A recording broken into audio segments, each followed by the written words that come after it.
تازه او د خفګان خبر په مری کې د ډيري واوري وریدلو لامله ځاني او مالی نقصان رامنځته شوی. په مری او ګمرات کې ډیره افسوسناکه واقعه مخته راغلې ده چې پکې خلک د ډیر جاني او مالی نقصان سره مخامخ شوي دي. دوستانو که غواړئ چې په اړه یې پوره او دقیق معلومات حاصل کړئ نو ویډیو تر پایه وګورئ. که مو تر اوسه زموږ چینل نه وي سبسکرایب کړئ نو مهرباني وکړئ پښتون ټایم چینل همدا اوس سبسکرایب کړئ.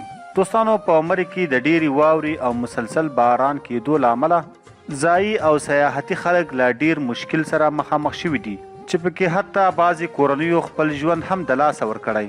د پرون راهیسې په مری او ګمرات کې مختلف قسم واقعیات مخته راغلي چې پکې 19 کسانو خپل ژوند د لاسه ورکړی او ګڼ شمېر نور د سختو مشکلاتو سره مخامخ دي او ویل کېږي چې په دغو واقعیاتو کې د یوې کورنۍ 8 کسانو خپل ژوند د لاسه ورکړی او داسې ویل کېږي چې یو شمېر ګاډي لاندې ښویېدلي دي چې د هغوی د مرګ او ژوبلې په اړه تر اوسه دقیق معلومات نشته. ویل کېږي چې د مری او ګمرات نه علاوه د پاکستان په نورو سیاحتي ځایونو کې هم د ډیري واوري او مسلسل باران له امله ګڼ شمېر خلک له مختلفو مشکلاتو سره مخامخ دي.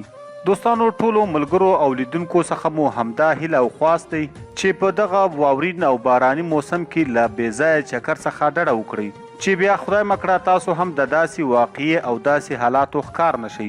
له داسې چکر څخه تیر شي او په خپل کور کې له خپلو فیملي سره کینئ او حکومت ته هم پکار دی چې هغه ټولې خطرناکې لارې وتړي په کومو کې چې رش جوړیږي او بیا د رش په وجه خلک د ځاني او مالی نقصان سره مخامخ کیږي. دوستانو په مری کې له پرون نه د ډیرو واقعیاتو راپورونه راغلي دي چې پکې ګڼ شمېر خلک وژل شوي دي خو تر اوسه دا لا کره معلومه نه ده چې خلک د ډیري واوري د ګیس او یا هم اکسیډنټ له وجې وژل شوي دي. دوستانو دا و د مری په اړه تازه معلومات چې له تاسو سره مو شریک کړل. د نورو داسې تازه او مهمو معلوماتو لپاره پښتون ټایم چینل همدا اوس سبسکرایب کړئ. تر بلې ویډیو مو په لوی او بخونکي رب سپارم. د لوی الله په امان.